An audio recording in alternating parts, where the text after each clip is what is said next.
안녕하세요. 저는 평소 사연을 재미있게 듣고 있는 이 채널의 애청자입니다. 오늘은 제 사연을 소개하려고 용기를 내어 보았는데요. 긴 이야기가 되겠지만 다들 들어주시겠어요? 남편과 전 크로키 동호회에서 처음 만났어요. 평소 즐겨보던 웹툰의 주된 배경이 크로키 모임이었는데 그 웹툰을 보다 충동적으로 가입하게 된 동호회였죠. 그렇게 충동적으로 가입하게 된 동호회에서 저는 남편을 만났고 그곳에서 저와 남편은 유일하게 동갑내기로 막내였던 터라 이런저런 일을 하다 보니 빠르게 친해졌어요. 그렇게 가까이 지내다 보니 자연스럽게 연인으로 발전했고 결혼까지 하게 되었어요. 저희가 신혼을 시작하게 된 집은 친정에선 가까웠지만 시댁에선 거리가 꽤 있는 편이었어요. 의도한 것은 아니었지만 어떻게 하다 보니 그렇게 되었더라고요. 집 위치에 대해선 저만 아니라 남편과 시댁에서도 불만은 딱히 없었어요. 아니, 남편은 오히려 저보다 더 좋아하더군요. 그 이유는 바로 친정엄마의 반찬들 때문이었어요. 엄마의 음식 솜씨가 워낙 좋았는데 친정이 가까우니 엄마가 반찬 조공을 해주셨고 그 반찬들을 저보다 남편이 더 좋아했어요. 전 그 덕분에 좀 더 수월한 결혼 생각을 할 수 있었죠. 그러던 어느 날 어머님께서 갑작스럽게 집으로 찾아오셨더라고요. 저녁 때가 다 되어 갑작스럽게 들이닥친 어머님의 방문이 당황스럽고 달갑진 않았지만 결혼하고 한 번도 집으로 초대하지 못했던 터라 괜히 죄송한 마음도 들어 잘 대접해 드렸어요.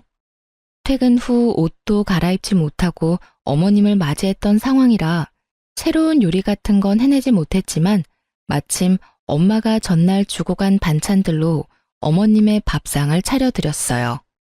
어머님께서도 꽤 만족스러우신지 쩝쩝 소리를 내며 맛있게도 드시더라고요. 아가, 이 반찬들 네가 만든 거니? 정말 맛있구나. 아, 아니요. 사실은 그거 전부 친정에서 보내주신 것들이에요. 아시다시피 제가 집에 도착하자마자 어머님이 오셔서 따로 식사를 준비할 시간이 없어서 급하게 차리느라 있던 반찬들을 내놨어요. 그래? 사돈 솜씨가 대단하시네. 간도 딱 맞고. 나물들도 어쩜 이렇게 아삭아삭하니? 혹시 남은 반찬들 좀 있니? 아, 김치는? 김치도 담가주셨어? 남은 반찬들하고 김치가 있긴 한데 더 드릴까요? 모자라세요? 아니, 모자란 게 아니라 좀 싸가려고 그랬는데 남아있다니 다행이다. 내가 갈 때 좀 싸주렴. 김치도 있는 대로 다 싸주고 아니다, 통째로 다 주려무나. 집에 가서 옮겨 담기도 귀찮아. 고맙다, 아가. 덕분에 며칠 먹거리는 잊었구나. 황당했어요. 대부분은 시댁이나 친정에서 음식을 얻어오거나 보내주시던데 어머님은 오히려 냉장고 구석에 있는 반찬과 김치까지 싹 다 쓸어가시니 뭐라 할 말이 없더라고요. 그래도 맛없다고 핀잔을 준 것도 아니고 정말 입맛에 맞으셔서 다 싸가신 거니 그러려니 하고 넘기려고 했어요. 하지만 어머님은 기어코 저의 잠자던 코털을 건드리고야 마시더라고요. 어머님이 냉장고를 싹 비워가시고 난 후 며칠 흐른 어느 날 점심시간에 직원 식당에서 밥을 먹고 있는데 어머님께 전화가 오더라고요. 처음엔 평범한 안부로 시작된 통화 내용이 점점 본색을 드러내기 시작했어요. 그 본색이 참 과간이더군요. 아가, 내가 사실은 부탁이 있어서 전화했어. 네? 부탁이요? 어머님 무슨 일 있으세요? 말씀해 보세요. 그게 다름이 아니라 사돈께 반찬 좀 많이 해달라고 해서 나도 좀 보내주면 안 되겠니? 사돈 음식 먹다가 내가 한 거 먹으려니까 도저히 맛이 없어서 안 되겠더라고. 괜히 입맛만 높아져서 요즘 내가 밥을 잘 못 먹고 있어. 아, 그러니까 저희 엄마한테 반찬 좀 만들어 달라는 말씀이네요? 그래, 하는 김에 좀 많이 만들면 되잖니. 가져다 주거나 퀵으로 보내기가 정 그러면 내가 가지러 갈 수도 있으니 너 편한 대로 하렴. 헛웃음이 나더군요. 결혼한 지 2달도 채 되지 않은 시점에서 내가 이런 소리를 들으려고 결혼했나 싶더군요. 그까짓 반찬, 시댁과의 평화를 위해 좀 주면 어때? 라고 생각할 수도 있었겠지만 저는 전혀 그렇게 생각되지 않더군요. 처음엔 반찬으로 시작해 끝은 무엇으로 끝이 날지 누가 알겠어요. 그리고 다들 아시다시피 반찬 만드는 게 보통 힘든 일이 아니잖아요. 그런데 어쩜 이리도 뻔뻔하게 이런 말씀을 하실 수가 있는지 제 상식에선 이해가 되지 않더라고요. 그래서 전 조금은 냉정하게 들릴 수 있겠지만 단호하게 잘라내야겠다고 생각했어요. 어머님, 이건 어떻게 이동하느냐의 문제가 아니에요. 저도 저희 친정에서 반찬 그냥 받아오는 거 아니고요. 다만 얼마씩이라도 성의 표시는 하고 받아오고 있어요. 어머님도 알다시피 반찬 만드는 게 보통 일은 아니니까요. 제가 저희 엄마한테 부탁은 드려볼 건데 가능하다고 하시면 그냥은 안 되고요. 어머님도 일정 금액 주시면 돼요. 어머 얘, 그까지 반찬 몇 가지 가지고 치사하게 무슨 돈을 내놓으라고 그러니? 그냥 내가 해먹고 말지. 됐다 됐어. 저의 예상대로 어머님은 더럽고 치사하다고 하며 전화를 끊어버리더군요. 끊어진 전화기를 보며 이쯤 하면 다신 이런 이야기는 꺼내지 않겠지 하고 생각하는 찰나 어머님께 또 전화가 오더라고요. 예, 근데 얼마 주니? 네? 갑자기 그게 무슨 말이세요?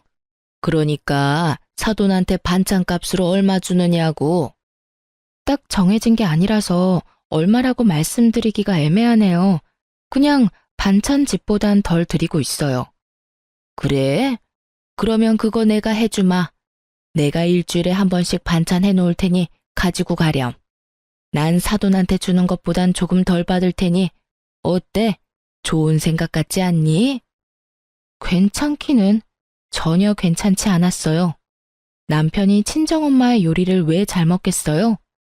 어머님은 요리를 정말 기가 막히게 못해도 너무 못한다는 것을 다 알고 있는데 제가 미쳤다고 돈까지 주고 그 맛없는 걸 받으러 시댁까지 가는 그런 헛짓을 할 리가 없었죠. 전 다시 한번 단호하게 말씀을 드렸습니다. 아니에요, 어머님. 남편도 친정엄마 음식 좋아해서 그냥 지금처럼 친정에서 받아 먹을게요. 그러면 저 일이 바빠서 이만 끊을게요. 죄송해요, 어머님. 전 단칼에 거절하고 전화를 끊어버렸고 그날 저녁 남편과 밥을 먹으며 어머님과 있었던 일을 말해주었어요. 그러자 남편은 허허 웃으며 이상한 해결책을 제시하더라고요. 아참, 여보, 오늘 어머님께 전화가 왔는데 우리 엄마한테 말해서 반찬을 좀 많이 해서 좀 나눠달라고 하시더라. 그래? 엄마가 생각해도 본인 음식보다 더 맛있었나 보네.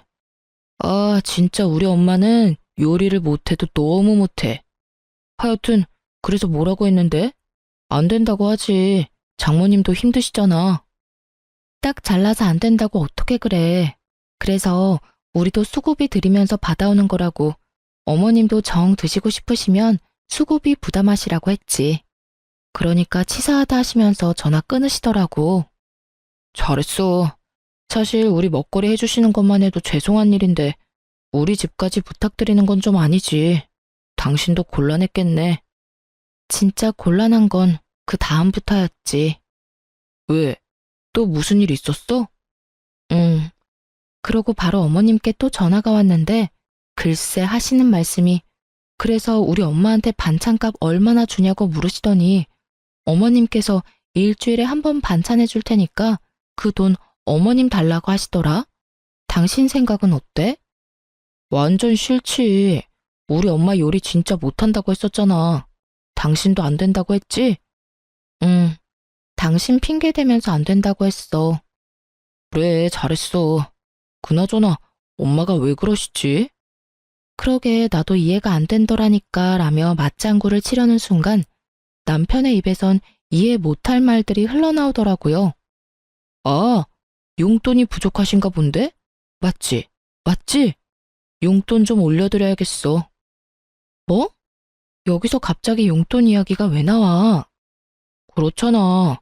우리 엄마 요리에 취미 없으신 분인데 반찬까지 해준다는 건 뭐겠어? 돈이 필요하단 말이잖아. 그래서 용돈을 올려드린다고? 응, 장모님께도 용돈 받고 반찬값 더 드리고 있잖아. 그거랑 같아? 우리 엄만 우리 때문에 고생한다고 더 드리는 거고, 어머님은 아니잖아. 지금 드리는 용돈도 과하니까 더 드릴 생각은 하지도 마. 알겠어? 남편은 제 말이 기분이 나빴는지 아무런 대답도 하지 않고 방으로 들어갔고, 반찬에서 시작된 사소한 문제는 예상치 못한 방향으로 흘러가기 시작했습니다. 남편은 다음 날부터 무건수행을 하는 사람처럼 고갯짓으로 의사소통을 하기 시작했고, 정확히 일주일을 가더군요. 그렇게 제 속을 다 뒤집어 놓던 남편은 드디어 입을 열었고, 그 한마디로 저의 기분도 상할 대로 상해버렸어요. 앞으로 각자 집은 각자 알아서 챙기자. 일주일 만에 꺼낸 첫마디가 저러하니 저도 더는 남편을 어르고 달랠 마음이 싹 사라졌고, 그렇게 하자고 말하곤 함께 관리하던 모든 돈을 공평하게 나눠 가졌어요. 적금, 통장, 투자하던 주식까지도요. 모든 것을 나누고 나니 생활이 심플하고 평화로워지더군요. 평화로운 만큼 대화는 줄었고, 대화가 줄자 싸울 일도 없었어요. 물론 애틋함, 다정함, 사랑 이런 것도 없었지만 남편에게 정이 떨어지고 나니 그런 생활도 괜찮다고 생각했는데 전혀 생각지 못한 일정이 다가오더군요. 그건 바로 명절이었습니다. 죽자고 싸운 것도 아니었고 남들이 보기엔 괜찮은 사이였기에 시댁을 안 갈 수도 없는 노릇이었어요. 그래도 아직은 결혼 생활을 하고 있으니 도리는 다하자는 마음에서 시댁으로 향했고, 전 그해 명절에 제가 사랑했던 남자가 얼마나 쪼잔한 놈인지 단번에 알 수 있었어요. 이런 일이 있기 전에는 시댁에 오면 작은 양의 설거지도 꼭 함께 해주던 남편이었는데, 시댁에 도착하자마자 어머님 방으로 들어가더니 코빼기도 보지 않더라고요. 왜 사람 마음이 그렇잖아요.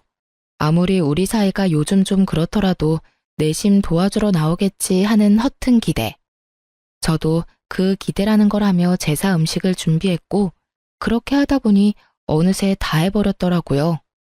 다 하고 나니 문득 남편 놈은 도대체 어머님 방에서 무얼 하길래 머리카락 하나 보이지 않나 싶어 어머님 방문을 살짝 열어보았더니, 글쎄 다 큰 놈이 심호 무릎을 베고 누워 부부 생활에 대해서 시시콜콜 어머님께 다 일러바치고 있더군요. 유민이 쟤 연애할 땐 몰랐는데 진짜 모질어. 내가 엄마 용돈 좀 올려주자고 하니까 단번에 안 된다고 하더라니까. 자기가 나서서 올려주자고 해도 모자랄 판국에 어쩜 그렇게 생각도 안 하고 안 된다고 할 수가 있냐고. 내가 진짜 오만정이 다 떨어져서 요즘엔 말도 잘 안 하고 지내. 돈도 각자 관리하기로 했고, 각자 부모님은 알아서 챙기자고 했어. 나 잘했지? 그럼 우리 아들은 언제나 다 잘하지. 근데 그렇게 지내면 너 밥은 어떻게 하니? 밥은 잘 먹고 사는 게야? 밥은 걱정하지 마. 장모님이 매번 반찬해서 가져다 주시는 걸로 잘 먹고 있어. 유민이 걔가 모질긴 해도 밥은 잘 차려줘. 하긴 밥이라도 잘 차려야지. 그거마저 안 해주면 내가 걔랑 살 이유가 없잖아. 자기도 그걸 아는지 자기 할 도리는 다 해. 오늘도 봐. 그래도 며느리라고 찍소리 안 하고 와서 혼자 음식 준비하는 거. 내가 이때까진 자기 힘들까봐 다 도와줬는데 이제 안 도와주려고. 내가 너무 잘해줬더니 남편 무서운 줄 모르고 날 뛰어. 이제라도 내가 기강을 잡아야지 안 되겠어. 그래, 잘 생각했다. 이때까지 내가 말을 못해서 그렇지. 너 설거지 한다고 얼쩡거릴 때마다 내 억장이 다 무너졌어. 내가 어떻게 키운 아들인데. 이제라도 정신 똑바로 차리고 제 버릇 좀 단단히 고쳐줘라. 잘난 거 하나도 없는 년이 기만 살아서는 그 기세가 아주 하늘을 찌르겠더라니까. 걱정하지 마, 엄마. 내가 앞으로 똑바로 교육해서 납작 엎드려 살게 만들 테니까. 앞으로는 절대 도와주지 않을 거야. 그래, 엄만 우리 아들만 믿으마. 이 빌어먹을 관습 때문에 희생하는 사람이 도대체 누군데 도와주니 많이 하는 모자의 대화를 듣고 있자니 어이도 없고 화도 나더라고요.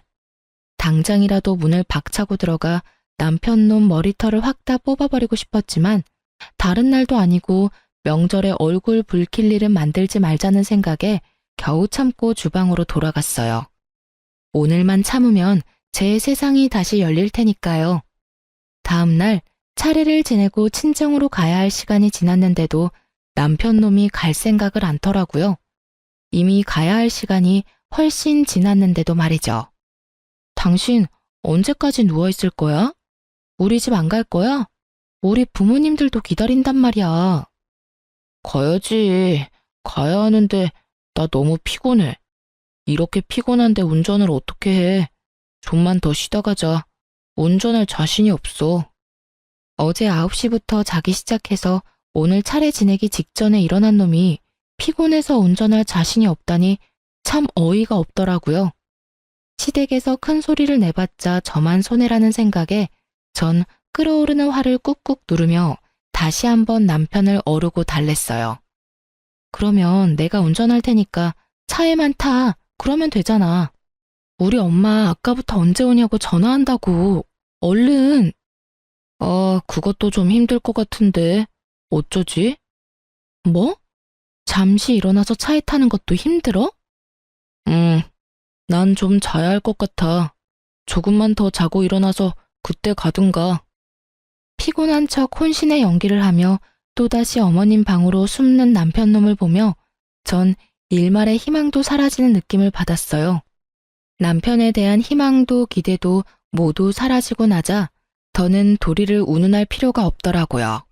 상대방은 도리의 도자도 생각지 않는데 제가 미쳤었다는 생각이 들더군요.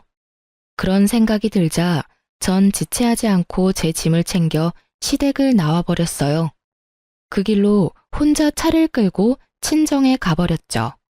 한껏 열받은 얼굴로 혼자 친정에 들어서는 저를 보며 부모님은 적잖게 놀란 눈치셨지만 애써 모른 척 하시며 저를 챙겨주시더라고요. 그러면서 혹시나 하시었는지 아빠가 한 말씀 하시더군요. 부부끼리 감정이 격해질 수도 있고 그러다 보면 싸울 수도 있는 게야. 그럴 땐 무조건 참지 말고 조금 떨어져 생각하는 것도 방법이 될 수 있어. 그렇다고 이혼하라는 말은 아니란 걸 알고 있지? 이왕 이렇게 된 김에 화도 좀 가라앉히고 쉬다 가라는 뜻이야.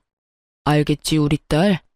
이혼은 무슨, 그냥 정서방 피곤하다고 해서 혼자 온 거야. 아빠 말처럼 나도 엄마 아빠 품에서 푹 쉬다 가려고. 그래, 그러면 푹 쉬어. 먹고 싶은 거 있으면 네 엄마한테 해달라고 하고. 제 말에 속아 넘어가 주신 아빠는 저에게 푹 쉬라고 하시며 다시 한번 이혼은 신중히 생각하라고 하시더라고요. 사실 그때 당시 이혼을 심각하게 고민하고 있었는데 그렇게 말씀하시니 다시 한번 생각해보자 싶더군요. 남편을 어르고 달래서 잘 살아보자는 것이 아닌 그냥 있는 듯 없는 듯 지금처럼 한 집에서만 사는 동거인 정도로 더 지내보기로요. 아직은 이혼할 순간이 아니라는 생각이 더 강했던 것 같아요. 전 혼자만의 시간을 보내며 친정에서 휴식을 취했고 그 휴식을 취하는 동안 남편에게 전화가 그야말로 미친 듯이 오더군요. 전 단 한 통의 전화도 받지 않았고 그렇게 연휴는 지나가고 있었어요. 남편은 결국 연휴가 끝날 때까지 친정에 오지 않았고 전 남편이 원하는 대로 아주 공평하게 결혼 생활을 해주기로 다짐을 하게 되었죠. 이젠 도리 따위 생각하지 않고 시댁엔 발길조차 하지 않겠다고 말이에요. 그렇게 시간은 흘러 연휴 마지막 날. 전 그대로 친정에 눌러앉고 싶은 충동을 뒤로한 채 늦은 저녁 집으로 돌아갔어요. 현관문을 열고 집으로 들어서니 언제 온 것인지 알 수 없는 남편놈이 집을 아주 엉망진창으로 어질러 놓은 채 소파에 앉아 텔레비전을 보고 있더라고요. 발 디딜 틈도 없는 곳에서 맥주나 마시며 텔레비전 보는 꼴을 보는데 욕하는 것조차 시간 낭비로 느껴지더군요. 전 염치라는 것도 없이 저를 노려보고 있는 남편의 눈빛을 깡그리 무시한 채 방으로 들어와 씻고 그대로 침대에 누워버렸어요. 예상을 벗어난 제 행동에 남편은 적잖게 당황했는지 구시렁거리며 거실을 치우는 소리가 들려오더라고요. 그랬겠죠. 평소 같았으면 잔소리는 했겠지만 다 치워주었을 텐데. 제가 가장 싫어하는 개판인 꼴을 보고도 말 한마디 하지 않고 방으로 들어와 버렸으니까요. 그렇게 전 남편이 청소를 하는 소리를 들으며 잠이 들었고, 일어나 보니 남편은 출근을 했는지 보이지 않더라고요. 전 차라리 잘 되었다고 생각하며 출근을 했고, 퇴근을 하고 돌아오니 집에 어머님이 와 계시더군요. 남편이 비밀번호를 알려준 것인지 남편도 없는 빈집에 어머님 혼자 계시는데 어이가 없어 웃음이 다 나더라고요. 그러면서도 참 부지런도 하시다는 생각이 들었어요. 가까운 거리도 아닌데 이렇게 매번 연락도 없이 득달같이 달려오시니 말이에요. 아무도 없는 빈집에서 무얼 하고 계셨나 싶어 집 안을 둘러보니 반찬을 챙기고 계셨던 모양이었어요.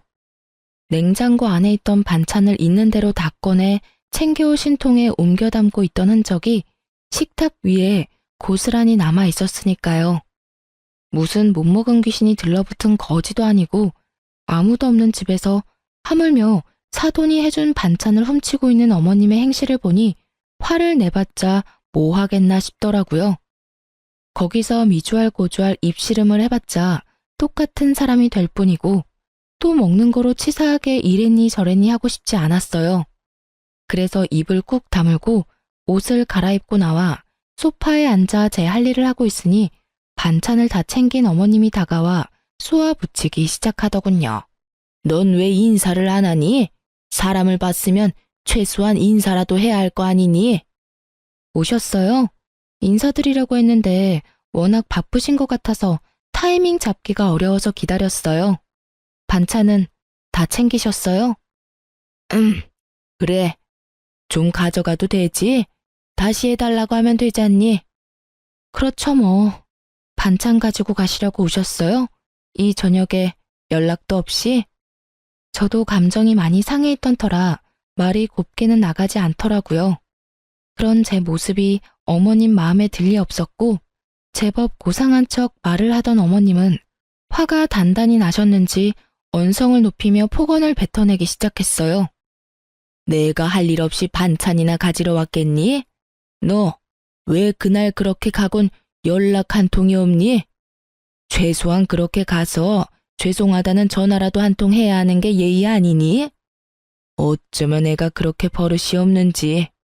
어른들이 버젓이 지켜보고 있는데 자기 기분 상했다고 짐 챙겨서 남편도 내팽개치고 가는 꼴이라니.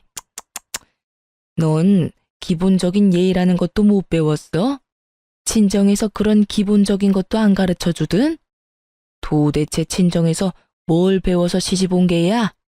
예의는 고사하고 기본 개념도 없는 걸 시집을 보내놨으니 아마 모르긴 몰라도 사돈 걱정도 이만저만이 아니실 테다. 너 그렇게 행동하면 네 부모가 욕먹어. 알겠니? 예의뿐 아니라 개념까지 없는 사람이 누군데 감히 친정을 들먹이며 윽박지르시는지 결국 전 폭발을 해버렸고 몸을 움직이기 시작했어요. 일단 시모가 정성스레 옮겨 담은 반찬들을 싹 다 다시 옮겨 담고 냉장고에 넣은 후 그 앞을 막아섰어요. 제 모습을 넋놓고 보고 있던 어머님은 저에게 다가가 노발대발하기 시작하더군요. 너 지금 뭐 하는 짓이야? 기껏 옮겨둔 걸 왜 다시 옮기는 게야? 그리고 지금 이 행동은 또 뭐니? 네가 냉장고 앞을 막고 서 있으면 내가 못 가지고 갈 것 같아? 네, 못 가지고 가세요. 방금 친정에서 뭘 배웠냐고 물으셨죠? 전 이렇게 배웠어요. 무례한 인간한텐 쌀 한 톨, 물 한 모금 나눠줄 필요도 없다고요. 뭐야? 그럼 내가 지금 무례하다 이 말이야? 그러면 아니시라고 생각하세요? 아무도 없는 빈집에 연락 한 통 없이 오셔서는 묻지도 않고 반찬 챙기시는 것도 기가 막히는데 친정에서 뭘 배웠냐고요? 그러면 어머님은 친정에서 뭘 배우셨나요? 뭘 배우셨길래 남의 집에 이렇게 쳐들어오셔서 이렇게 무례한 행동을 서슴없이 하시는 거냐고요? 앞으로 저희 엄마가 해주신 귀한 음식 어머님께 나눠드릴 생각은 추호도 없으니까 다신 마음대로 오셔서 가지고 가지 마세요. 한 번만 더 이러시면 아예 반찬 받아오지도 않을 거예요. 물론 그렇게 되면 어머님 아들도 쫄쫄 굶고 살아야겠죠. 참고로 전 회사 생활하면서 주방 일까지 할 생각은 전혀 없거든요. 이 인연이 지금 뚫린 입이라고? 결국 어머님의 입에서 욕이 나오는 순간 짝 하는 마찰음과 함께 저의 뺨에 고통이 느껴졌어요. 화가 날 대로 난 심호가 제 뺨을 날린 거였어요. 뺨에서 선명한 고통이 느껴지며 이 인간 같지 않은 인간이랑 무슨 대화를 하겠다고 이러고 있나 하는 생각이 강하게 들더군요. 성질 같아선 똑같이 한 대 올려붙이고 싶었지만 그래도 차마 어른이라 때릴 순 없었기에 어머님의 팔을 붙잡고 질질 끌어 문 밖으로 쫓아내 버렸어요. 너 지금 뭐 하는 짓이야? 이거 못 놔? 당장 놓으라고. 한 대 맞아들였으니 다신 찾아올 생각도 하지 마세요. 그렇게 집에서 내쫓긴 심호가 가만두지 않을 거다. 남편에게 다 말해 당장 이혼시켜 버릴 거다. 네가 이러고도 무사할 것 같으냐며 집 밖에서 고래고래 소리를 질렀지만 전 다 무시해버렸어요. 얼마나 지났을까요? 시끌시끌하던 밖이 조용해지자 남편 놈이 들어오더라고요. 어머님과 통화라도 한 것인지 화가 잔뜩 난 얼굴로 저에게 따져 묻기 시작하는데 둘 다 참 개념 없는 건 매 한 가지라는 생각이 들더군요. 야, 네가 제정신이야? 어떻게 시어머니를 질질 끌어다 내쫓을 수가 있어? 미쳤어? 미치지 않고서 어떻게 그딴 짓을 해? 고래고래 소리를 지르는데 순간 어머님의 모습이 떠오르며 전 남편 뺨을 때려버렸어요. 순식간에 일어난 상황에 아무런 방어도 하지 못한 채 뺨을 맞아버린 남편은 어리둥절한 얼굴로 저를 바라보더라고요. 그렇게 볼 필요 없어. 들었는지 모르겠지만 내가 당신 엄마한테 한 대 맞았거든? 차마 어른은 때릴 수 없는 노릇이니 어쩌겠어. 아들인 당신이 대신 맞아줘야 하지 않겠어? 뭐라고? 그리고 앞으로는 2번 다신 시댁에 발걸음하는 일 따윈 없을 테니 그런 줄 알아. 어머님이 이렇게 나오시는 이상 앞으로는 당신의 식구들하고 얼굴 맞대고 살 일은 없을 거란 말이니 똑똑히 기억해줬으면 좋겠어. 아참, 그리고 다시 한번 우리 집 비밀번호 어머님께 알려주는 날엔 당신도 이 집에서 쫓겨나는 건 물론이고 그날이 우리 이혼하는 날이 될 테니 알아서 잘 행동하길 바랄게. 제가 그렇게 말하자 남편은 절 경멸한다는 눈빛으로 쳐다보더라고요. 한때는 없으면 안 될 것처럼 사랑했던 사이였는데 어쩌다 이런 말과 이런 눈빛을 주고받는 사이가 되어버린 것인지 조금은 서글픈 생각마저 들더라고요. 그날 이후 다행스럽게도 어머님은 찾아오시거나 연락하시는 일은 없었지만 남편과의 관계는 되돌릴 수 없는 사이가 되어버렸어요. 한 집에 살며 눈도 마주치지 않았고 함께한 식탁에 앉는 일도 전혀 없었으니까요. 물론 상황이 그렇게 되니 전 친정을, 남편은 시댁을 챙기는 생활이 더욱 당연해졌고 전 오히려 더 좋더라고요. 사실 친정에서 받는 도움이 많은데도 불구하고 친정만 챙기려니 아무래도 남편이나 시댁 눈치가 보였는데 이젠 그런 눈치 따윈 보지 않고 맘 편히 친정을 챙길 수 있게 되었으니까요. 이런 저와는 달리 남편 놈은 불만이 많아 보이더라고요. 자명한 일이었죠.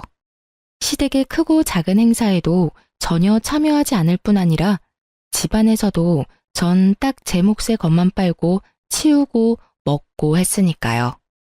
저에겐 손해볼 것이 하나 없는 생활이 이어지던 어느 날 어김없이 제사가 다가왔고 퇴근 후 전 당연히 시댁으로 가지 않고 집으로 돌아왔어요. 시댁에서 설마 하며 저를 기다리던 남편은 퇴근 시간이 지나도 제가 오지 않자 전화가 오기 시작했고 제가 무시를 하니 남편 대신 어머님에게서 전화가 오기 시작하더군요. 그마저도 무시하자 번갈아 가면서 전화가 오기 시작하는데 그 시간에 제사 준비나 하지 하는 생각이 들더라고요. 그렇게 끊기지 않고 울리는 전화기를 식탁에 올려두고 집안일을 하는데 친정 엄마가 집으로 오셨어요. 마침 근처에 볼 일이 있었는데 오신 김에 반찬을 두고 가려고 오셨다고 하시더라고요. 그렇게 바리바리 싸서 오신 엄마는 딸이 힘들까봐 차곡차곡 냉장고에 다 정리해서 넣어주시고 전 그런 엄마를 보는데 왜인지 눈물이 왈칵 쏟아져 급히 화장실로 들어가 마음을 진정시키고 나오던 그때였어요. 엄마가 제 휴대전화로 통화를 하고 계셨는데, 아니, 정확히는 엄마는 아무 말도 하지 않으시고 듣고만 계셨고 상대방이 일방적으로 쏘아붙이기 시작하는데 굳이 묻지 않아도 누구인지 단번에 알 수 있겠더군요. 얼마나 소리를 질러대는지 그 목소리가 크게 울리고 있었으니까요.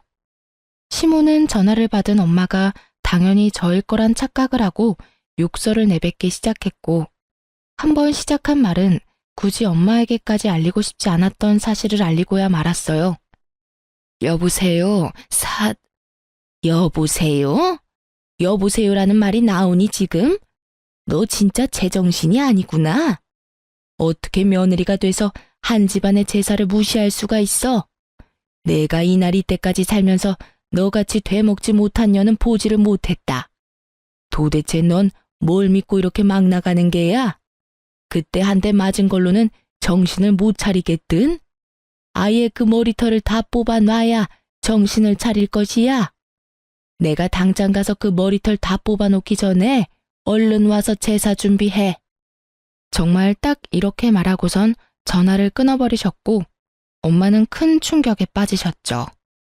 딸이 시댁에서 이런 취급을 받고 있는 것도 기가 막히는데 맞았다는 사실까지 알게 되었으니 어떤 말을 꺼내야 할지도 막막하더라고요. 일단 휴대전화부터 되찾아야겠다는 마음에 엄마에게 다가서는 찰나 아직 엄마 손에 있던 제 휴대전화에서 문자 알림음이 울렸고 엄마는 전화기를 빼앗으려는 제 손을 피해 그 문자를 확인하시고야 마셨죠. 평소 귀찮아 잔금을 다 풀어놓은 것이 화근이었어요. 너 진짜 미쳤어? 당장 안 와? 아무리 요즘 우리가 남보다 못한 사이라고 해도 제삿날엔 도리는 다 해야 할 것 아니야. 지금이라도 늦지 않았어. 당장 기어와서 잘못했다고 싹싹 빌고 제사 준비해. 머리 조아리고 일이나 하란 말이야. 알겠어? 당장 와. 당장. 엄마의 분노에 기름을 들이붓는 문자에 제가 아무 말도 하지 못하고 우물쭈물하며 엄마 눈치를 살피고 있자 엄마는 저를 꼭 안아주시며 이렇게 말씀하셨습니다. 너 이혼해. 그렇게 말씀하시는 엄마의 몸이 떨리고 있더군요. 저는 이 떨림을 누구보다 잘 알고 있었어요. 엄마가 진짜 화가 나셨을 때의 떨림. 치를 떤다고들 하시죠? 딱 그 떨림이었어요. 네가 이때껏 이런 취급을 받으면서 왜 참고만 있었는지 엄마가 잘 알아. 아빠 때문이지? 아빠가 워낙 이혼 이런 거에 예민하잖아. 요즘 아빠 몸도 안 좋은데 나까지 보태기 싫었어. 이 미련한 거 사. 그렇다고 이걸 다 참고 있어? 너 이렇게 사는 거 알면 아빠 더 속상해. 엄마랑 아빠가 옛날 사람이라 이혼에 부정적인 건 맞지만 그렇다고 해서 이런 대우 받으면서 참고 살라는 말은 아니야. 그러니까 이혼해 당장. 아빠한테는 엄마가 알아서 말할 테니 걱정하지 말고. 알겠어. 그렇지 않아도 이혼하려고 생각은 하고 있었어. 그래, 그건 그렇고 이 새끼는 언제 집에 오니? 오면 그 면상 좀 보고 가야겠어. 내가 이때껏 해먹인 밥이 얼만데 감히 지까짓 게 너한테 이따위 말을 해? 와서 일이나 하라고? 진짜 미친 게 누군데 누구한테 미쳤다고 하는 거야? 엄마, 진정해. 나한테 다 생각이 있으니까. 제발 나 믿고 오늘은 그냥 돌아가줘. 내가 정 안 되겠다 싶으면 엄마한테 말할 테니까. 제발, 응? 더는 엄마에게 못 볼 꼴을 보이고 싶지 않아 혼신의 힘을 다해 엄마를 설득했고 엄마는 저의 간절한 부탁에 겨우 진정하시고 집으로 돌아가셨어요. 그렇게 혼자가 된 저는 남편에게 온 문자를 읽고 또 읽었어요. 그렇게 뇌리에도 그 문자가 박힐 때쯤 남편과 어머님이 집으로 들어오시더군요. 얼마나 화가 났는지 쿵쿵거리는 발걸음이 너무 커 머리가 다 울릴 지경이었어요. 그렇게 쿵쿵거리며 저의 앞에 선 두 사람은 저를 노려보았고 처음 입을 뗀 건 어머님이셨어요. 난 너 같은 며느리 필요 없으니 당장 짐 싸서 이 집에서 나가거라. 지금 당장 짐 싸. 지금 저보고 나가라고 하셨어요? 그래. 당장 이 집에서도 나가고 서류 준비되는 대로 보낼 테니 이혼도 해. 내가 이혼만큼은 아닌 것 같아서 참고 또 참았는데 도저히 안 되겠구나. 아주 시댁을 우습게 보고 있어 이게. 생각 같아선 그 머리털을 다 뽑아놓고 싶은데 이제 가족도 뭣도 아닌데 굳이 힘 빼서 뭐 하나 싶어서 참고 있으니 얼른 내 눈앞에서 사라지거라. 꼴도 보기 싫으니까. 착각은 자유라더니 전 엄청난 착각을 하는 아줌마에게 사실을 말해주었어요. 저기요, 이 집에서 나갈 사람은 제가 아니라 그쪽이랑 그쪽 아들이에요. 저기요? 그쪽? 네, 이혼할 마당에 제가 어머님하고 불러드릴 이유가 없잖아요. 그리고 저도 꼴도 보기 싫어서 그러는데 좀 나가주실래요? 얘가 아까부터 무슨 쉰 소리를 하는 게야? 우리가 여기서 왜 나가니? 여긴 우리 아들 집인데. 너 정말 머리가 어떻게 된 거 아니니? 정신 차려 얘. 정신은 그쪽이 차려야 할 것 같은데요. 여기 그쪽 아들 집 아니라 제 집이에요. 결혼할 때 그쪽 아들 능력이 워낙 출중해서 집 살 능력이 안 되더라고요. 그래서 제가 집 해오고 그쪽 아들이 혼수 채워서 들어왔어요. 그렇게 잘난 아드님이 아무 말도 안 하던가요? 그렇게 가만 서 있지 말고 말 좀 해봐.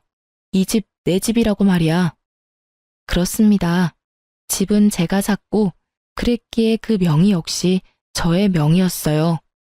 남편과 결혼할 당시 남편보다 제가 모은 돈이 훨씬 많았고 전 그런 건 중요하게 생각하지 않아 제가 집을 사고 남편이 혼수를 채웠던 것이었어요. 물론 대출금이 있었던 터라 남편과 함께 갚으며 대출금을 반틈 이상을 갚게 되면 공동 명의로 바꾸기로 했었는데 남편 놈은 딱 2달 대출을 함께 갚고 돈 관리를 알아서 했으니 집에 대한 어떤 권한도 없었죠. 이러한 사실을 전혀 알지 못하고 기고만장한 어머님의 기세를 눌러주곤 남편을 바라봤어요. 방금 전까진 저를 가만두지 않겠다는 기세로 보던 눈빛도 많이 유해졌더라고요. 분위기가 심상치 않음을 느꼈던 거겠죠. 그게 엄마, 이 집 저 사람 명의야. 내가 결혼할 때 모은 돈이 얼마 없어서 집은 저 사람이 장만하고 가정가구를 내가 마련했어. 그러니까 내가 흥분하지 말고 차분히 말하라고 했잖아. 엄마는 괜히 나서서는 일을 이렇게 만들어? 너 지금 그걸 말이라고 해? 그리고 모은 돈은 왜 없어? 꼬박꼬박 적금 들고 있다고 하지 않았어? 아, 됐다 됐어. 이제 와서 그런 게 뭐가 중요하겠니? 어찌 되었든 이혼해. 난 더는 네가 저딴 년이랑 사는 걸 못 보겠으니. 어머님은 본격적으로 이혼을 강요하기 시작했고 남편은 아무 말도 하지 못한 채 가만히 있더라고요. 두 사람이 그러든가 말든가 전 준비한 이혼 서류를 내밀며 말했어요. 어머님이 이렇게 간절히 바라시는데 우리 이혼하자. 뭐? 당신 진심이야? 뭘 그렇게까지 놀라. 어느 정도 예상했었잖아. 사실 우리가 같이 살기만 했지 부부 아닌 사이가 된 건 꽤 오래됐잖아. 나도 지쳤고 너도 힘들 테고 그냥 우리 이혼하자. 그래, 하자 이혼. 이혼할 테니까 지금 살고 있는 집 처분해서 반틈은 나 줘. 나도 대출금 갚았으니까 그 정도 재산 분할은 해줘야지. 딱 2달 갚은 것이 기억도 나지 않는 것인지 분할을 운운하는 놈을 보고 있자니 웃음이 나더군요. 그 뻔뻔함에 이 상황에 웃음이 다 난다. 대단하다 대단해. 네가 혹시나 이렇게 나올까봐 내가 좀 알아봤는데 고작 2달 대출금 함께 갚았다고 해서 재산을 분할해줄 필요가 없다고 하더라고. 오히려 네가 나한테 위자료라는 걸 줘야 한다고 하던데.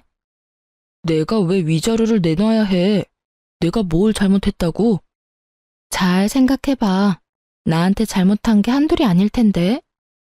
잘 생각해도 내가 잘못한 게 전혀 없는데?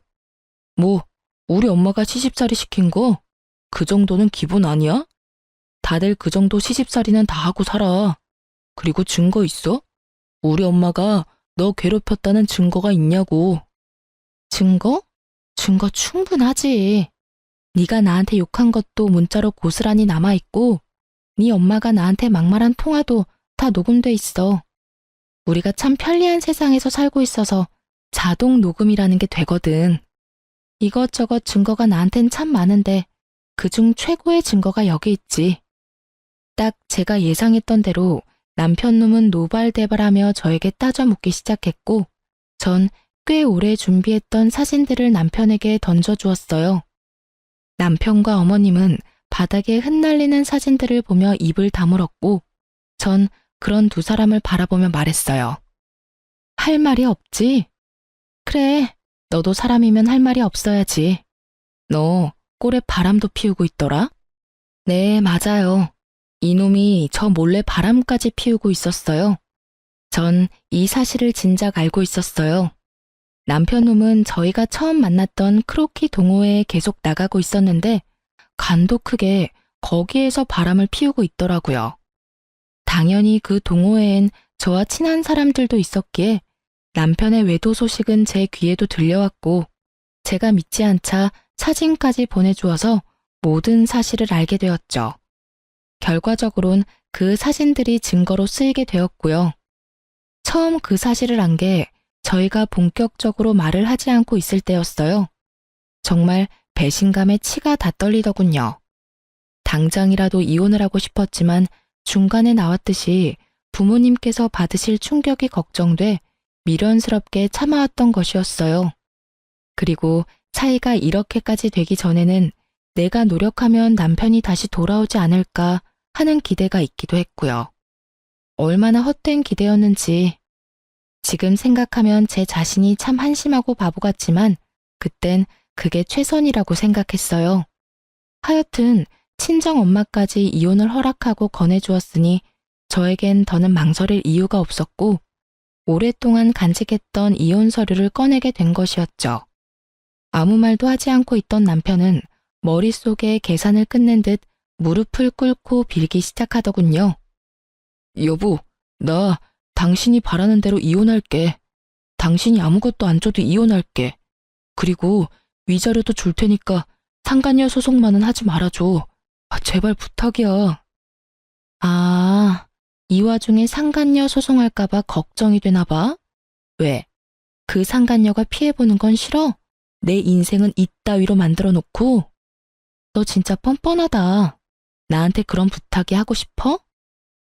그게 아니라 말 못할 이유가 있어서 그래. 상황 파악이 안 되지? 없는 이유를 만들어서라도 날 설득해도 모자랄 판국에 말 못할 이유를 들먹이며 그런 부탁을 한다고? 너 진짜 내가 우습구나? 이 와중에도 상간녀부터 챙기나 싶어 기가 막히는 그 순간 남편의 입에선 더욱 기가 막히는 말들이 흘러나오더군요. 내가 이렇게 부탁할게. 사실은 이 여자 우리 부장님 와이프야. 우연히 동호회에서 만났는데 서로 하소연하다 보니 이렇게까지 돼버렸어. 당신한테 입이 10개라도 할 말이 없고 내가 다 잘못했어.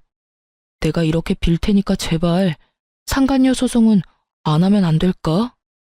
갑자기 태세를 바꾼다 싶더니 다 이유가 있더군요. 다른 사람도 아닌 직장 상사의 아내라니. 간이 크다 했더니 정말 강 큰 짓은 따로 하고 있었더라고요.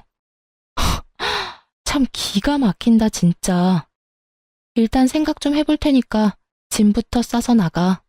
한시라도 너 같은 인간이랑 한 공간에 있고 싶지도 않으니까. 가는 길에 네 옆에 정신 빼고 서 있는 네 엄마도 모시고 가. 저의 단호한 태도에 남편과 어머님은 한 발 물러서 집을 나가주었고 전 다시 혼자가 된 집에서 이혼을 진행했어요. 이유가 어찌되었든 간에 저는 남편 뜻대로 해줄 생각은 전혀 없었어요. 전 이혼과 함께 상간녀 소송도 진행했고, 전 위자료를 두둑히 받고 이혼을 할 수 있었습니다.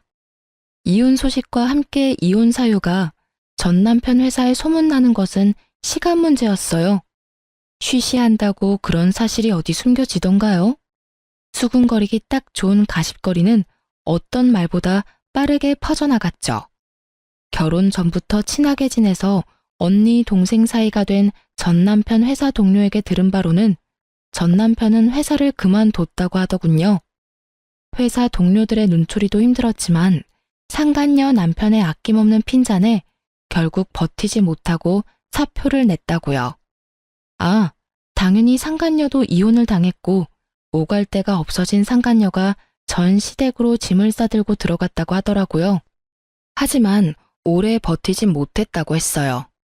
다들 아시다시피 전 시모의 개념 없는 시집살이에 오만 정이 떨어진 상간녀는 전 시모 머리채까지 잡으며 한바탕 해치우고 나갔다는 말을 듣는데 참 통쾌하더라고요. 그렇게 머리채를 잡고 싶어 하더니 결국 새 며느리한테 머리채를 잡혔잖아요. 하여튼 그 여자와 전 남편이 법적 부부가 된 건 아니라 헤어졌다고 이혼을 한 건 아니었지만 전 시모 덕분에 사실상 2번의 이혼을 경험하게 된 전 남편은 취업이 되자마자 전 시모와 연을 끊고 나갔다고 해요. 그러면서 하는 말이 저를 더 통쾌하게 하더군요. 근데 언니도 알지? 이 바닥 좁은 거. 거기에다 부장님이 눈에 불을 켜고 지켜보고 있는데 새로운 회사 간다고 한들 오래 버틸 수나 있겠어? 이미 소문 쫙 나서 오래 버티긴 힘들 거야. 아마 제대로 된 직장 생활 하려면 아예 업종을 바꿔야 할 텐데 그게 쉽진 않을 거야. 그렇게 언니 맘고생 시키더니 벌 받은 거지 뭐. 이 소식을 마지막으로 전 남편의 소식은 더는 들을 수 없었어요. 저도 더는 전 남편 소식을 전하지 않아도 된다고 하기도 했고 그 동생도 더는 전 남편의 소식이 들리지 않는다고 하더라고요. 그렇게 1년 조금 넘은 결혼 생활이 끝이 났네요. 전 여전히 회사 생활을 잘하며 잘 지내고 있어요. 결혼 생활이 짧았던 것에 비해 워낙 끔찍했던 터라 이제 제 인생에 남자는 없다고 생각했었는데 시간이 흐르니 그 생각도 달라지더라고요. 현재 전 1년 넘게 만난 남자친구가 있어요. 지금 만나는 남자친구는 직장 동료인데요. 저의 이혼 사실을 알고도 저를 오래 기다려준 덕분에 만남을 시작하게 되었어요. 결혼을 전제로 진지하게 만남을 가지고 있긴 하지만 이 만남이 정말 결혼으로 이어질지 연애에서 끝이 날지는 아무도 모르는 일이겠죠? 결과가 어떻게 되든 전 앞으로 어떠한 이유가 있더라도 참으면 안 될 일에 참고 살진 않기로 결정했고 저를 좀 더 사랑해주며 살아가려고요. 제 인생에서 가장 중요한 것은 저이니까요. 이로써 저의 사연은 끝이 났네요. 저의 긴 사연 들어주셔서 감사합니다.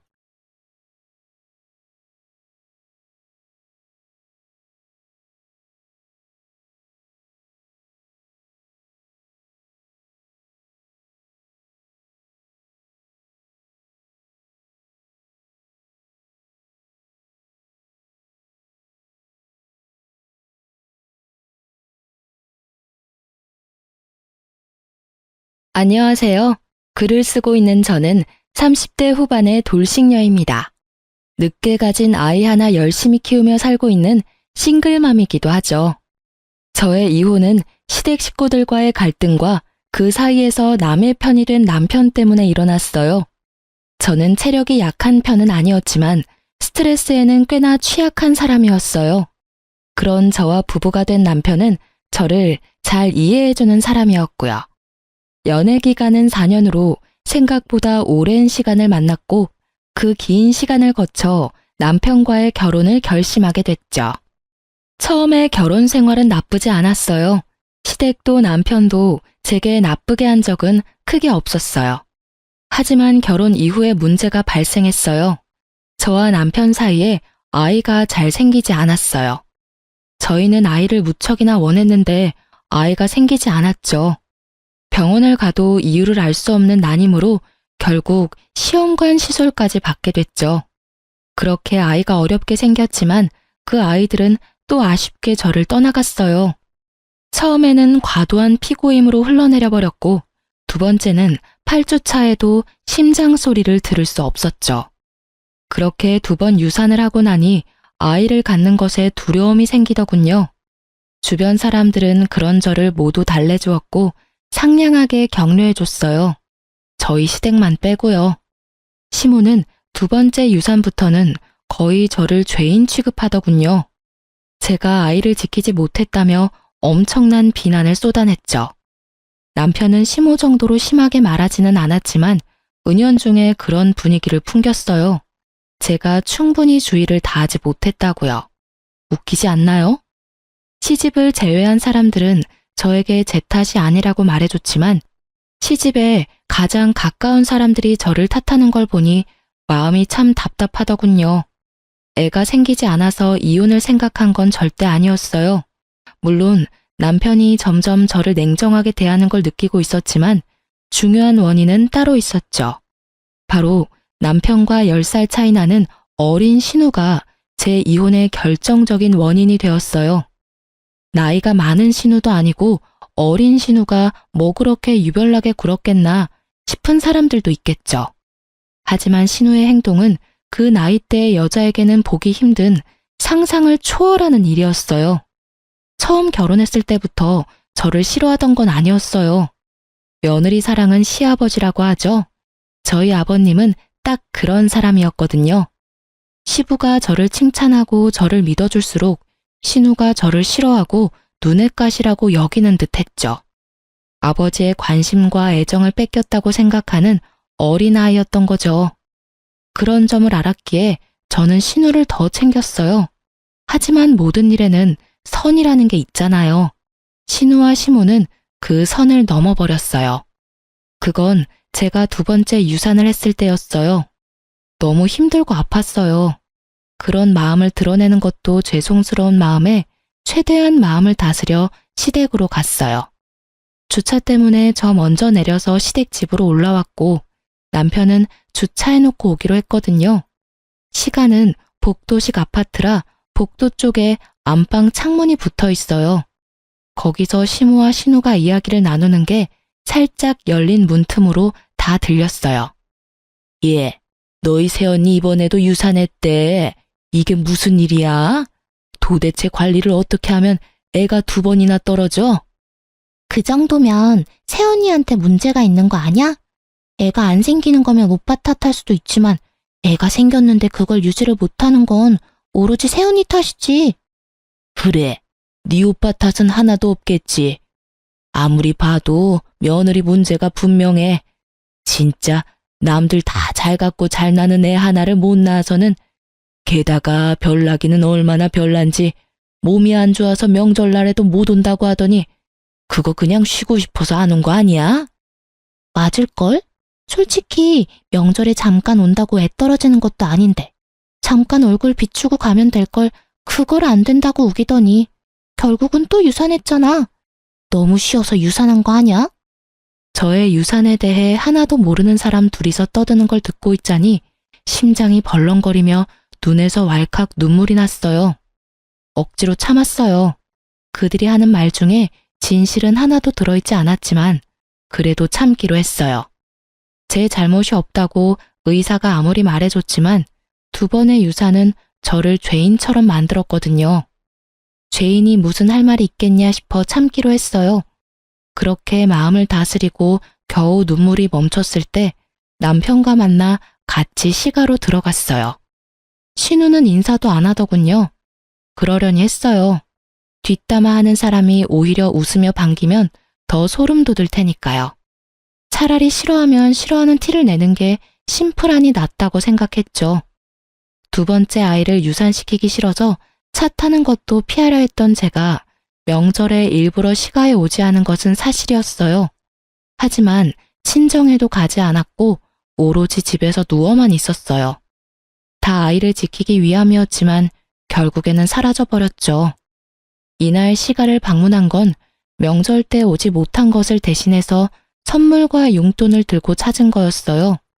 솔직히 저희 시댁은 제사도 지내지 않기 때문에 명절은 가족끼리 만나는 시간에 불과하거든요. 게다가 시모가 잠깐 들르라고 말하기도 했고요. 시모가 무슨 이야기를 하려나 싶었는데 상상하기도 싫은 말을 꺼내더군요. 예, 네 동생 이번에 삼수에서 서울에 있는 대학 붙었잖니? 우리 집에서는 좀 머니까 네 동생 너네 집에서 봐줄 수 있겠니? 시모는 제가 아닌 남편에게 부탁을 하더군요. 신우를 돌보는 것이 제 소관이 될 것을 알면서도 남편만 허락하면 될 거라는 생각으로 그렇게 하신 것 같았어요. 남편도 그 순간 제 눈치를 살짝 보더군요. 자기가 돌보는 게 아니란 걸 아니까요. 저희 집에서 지내면 밥하는 것도 제가, 빨래하는 것도 제가, 청소하는 것도 제가 해야 하는 걸 남편은 잘 알고 있으니까요. 남편이 저를 쳐다보기에 제가 먼저 시모에게 한마디 했어요. 어머님, 저희 집에 방도 모자라고 아가씨 오셔도 갑갑하기만 할 거예요. 대학 다니면서 오빠네 집에서 지내는 것보다는 자취를 하면서 독립을 하는 게 더 나을 것 같은데요. 넌 어떻게 새언니가 돼서는 그렇게 어린 신우한테 냉정해? 평생 보라는 것도 아니고 그냥 자립할 수 있는 돈 생길 때까지만 봐달라는데 그것도 안 되니? 신우는 가족도 아니야? 어머님, 그런 말이 아니고 아가씨가 싫어할 것 같아서 그렇죠. 오빠는 편하게 생각해도 저에게는 아직 어색하니까요. 전 전혀 그렇지 않은데요? 오빠 집에서 사는 것도 갑갑하지 않고 좋아요. 절 싫어하는 건 새언니겠죠. 솔직히 저한테 그리 좋은 감정은 없잖아요. 제가 신우니까. 여보, 동생 자립할 때까지만 부탁하자. 동생도 좋다고 하잖아. 나도 동생 혼자 다른 데서 사는 것보다는 우리 집에서 사는 게 더 마음 편하고. 이 자리에 제 편은 아무도 없었죠. 시부라도 있었으면 나았을까요? 그렇지만 시부도 저보다는 딸이 더 중요하지 않겠어요? 결국은 저도 체념했어요. 대신 약속을 받았죠. 집에 있을 때 사고는 치지 말라고요. 그리고 신우는 다음 날부터 저희 집에 들어왔어요. 신우는 큰 사고는 치지 않았어요. 하지만 정말 별나게 굴었죠. 매번 술에 쩔어서 늦게 들어오고 어떤 날은 술 때문에 아파트 엘리베이터에 구토를 해서 제가 다 치워야 했던 때도 있었어요. 그뿐만 아니었죠. 제 물건을 자기 것처럼 쓰더라고요. 특히 제가 가지고 있는 명품을 제 것처럼 쓰는 걸 보고 주의를 한번 준 적이 있었는데 그걸 어떻게 이야기했는지 남편이 오히려 저를 혼내더군요. 당신은 어른이 돼서 어떻게 애한테 그렇게 심하게 대해? 애가 당신 가지고 있는 거 부러워서 하루 정도 쓸 수도 있지. 그게 그렇게 화내고 욕할 일이야? 내가 욕하고 화냈다고? 나는 그냥 아가씨한테 주의만 줬어. 그리고 누가 애야? 아가씨 22살이야. 남의 물건을 주인에게 말하지 않고 사용하는 건 잘못됐다는 걸 알 나이라고. 근데 뭔데 당신은 내 탓하는 건데?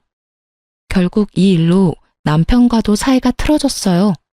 분해서 열받는 제게 더 황당한 일이 일어난 건 몇 주 뒤였어요. 저희 집 현관문을 누가 두드리더군요. 나가보니 제 또래의 여자가 한 명 서 있더군요. 누구세요?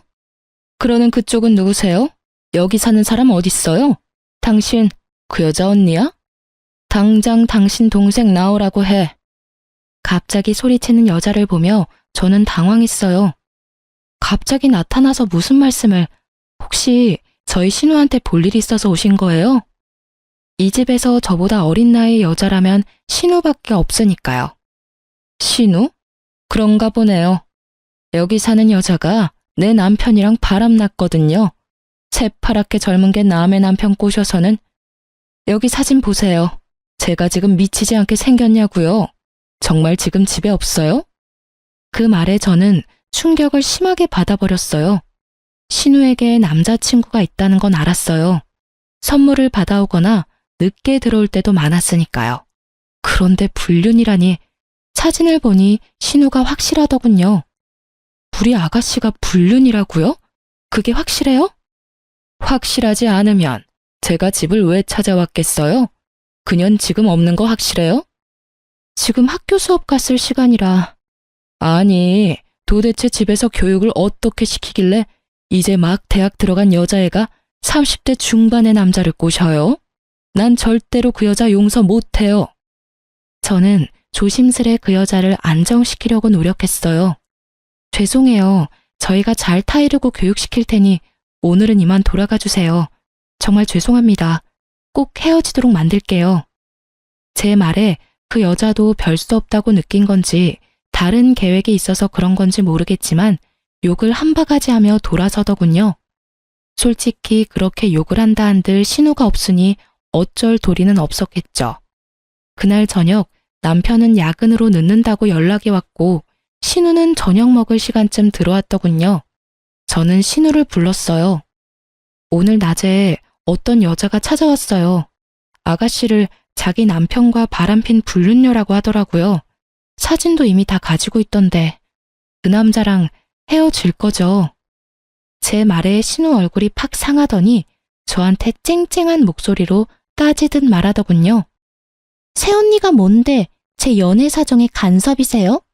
제가 누굴 만나든 뭔 소리를 듣건 언니가 상관할 바가 아니죠. 어디서 언니 노릇이야? 아주 싸가지를 밥 말아 처먹은 말투에 저도 빡 돌았어요.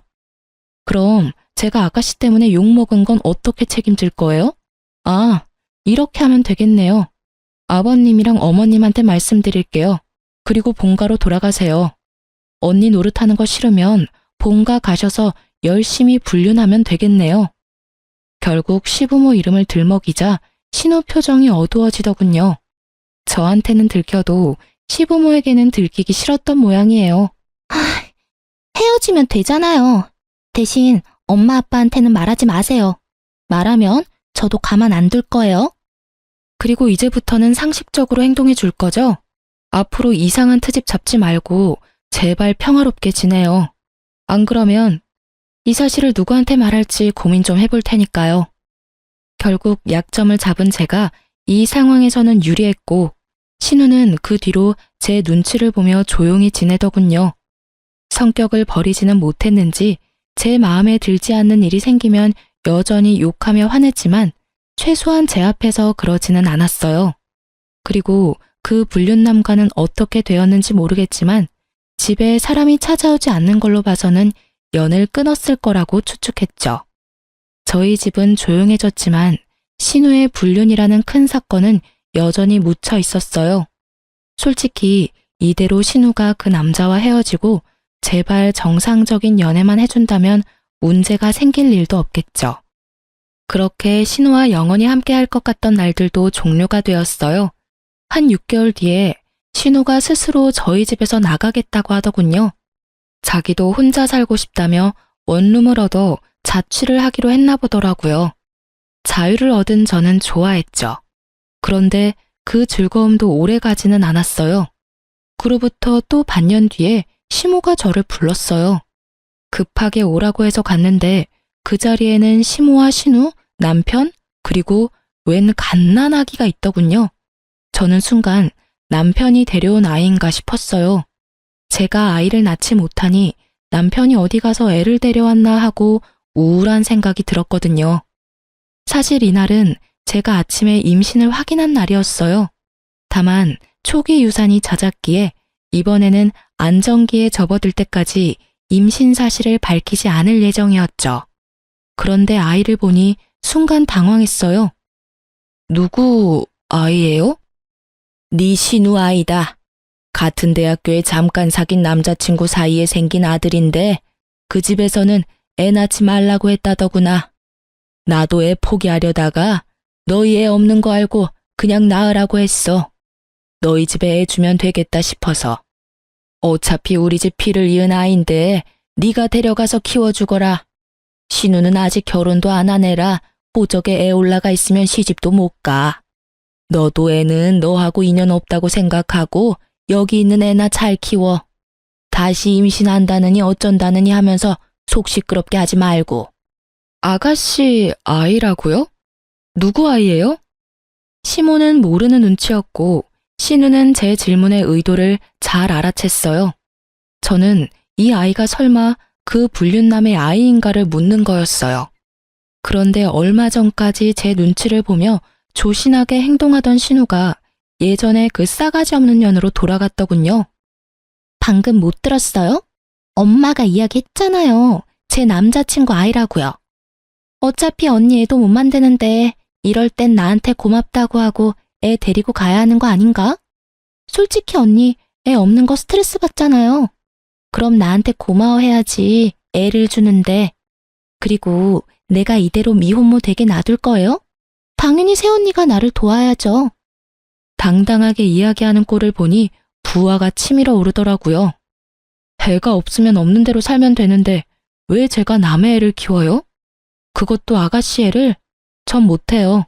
하고 싶으면 어머님이 애 호적에 넣고 키워주세요. 제 말에 시모가 화를 버럭 내더군요. 너 정말 끝까지 협조 한 번을 안 해? 내가 분명히 말했지. 결혼도 안 한 신우 시집 못 가게 막는 애라고. 그러면 당연히 네가 도와줘야 하는 거 아니야? 애 앞길 막으려고 작정했어. 아가씨 앞길 막은 게 왜 저예요? 생각도 없이 임신하고 출산한 아가씨가 본인 앞길 막은 거죠. 그리고 자기가 저지른 일 뒷감당을 왜 아니, 내가 해야 하는데요. 정말 말도 안 나오네요. 이렇게 어이없는 일을 시킬 줄 상상도 못했어요. 제가 아무리 애가 없어도 이건 아니죠. 어떻게 할까 상의를 하는 것도 아니고 네가 보라며 통보하는 식이라니. 내가 무슨 쓰레기 처리반인 줄 알아요? 무슨 일만 생기면 사람을 갖다 써요. 알아서 본인이 어지럽힌 건 본인이 치워야지. 여보, 왜 또 이래? 우리 애 갖고 싶어 했잖아. 남의 자식 데려다 키우는 것보다는 나은 거잖아. 동생이 자기 앞길 막은 건 맞지만 그래도 어떻게 동생한테 모든 원인이 있겠어. 그 남자친구가 책임도 안 지고 떠난 게 잘못이지. 싸질렀으면 책임을 져야지. 근데 떠났다잖아. 이대로면 우리 동생 미호모의 싱글맘이야. 아직 대학도 졸업 못했는데. 부탁이야. 우리가 애 돌보자. 응? 당신 지금 착각하고 있는 거야. 아가씨 남자친구는 대학생 아니라고. 아가씨 불륜해서 애 낳은 거야. 그래서 우리한테 애 맡기려고 하는 거고. 당신 미쳤어? 그게 무슨 소리야. 당신 이런 식으로 내 동생 모함할 거야? 아무것도 모르는 순진한 애한테 불륜? 아무리 신우가 싫어도 그렇지. 어떻게 그런 거짓말까지 해? 이건 당신이 선 제대로 넘은 거지. 내가 왜 거짓말을 해? 당신이야말로 매번 나를 거짓말쟁이로 만드는 거 누구 때문이야? 아가씨가 또 그렇게 말하디? 자기는 청렴결백의 순수 청정이다.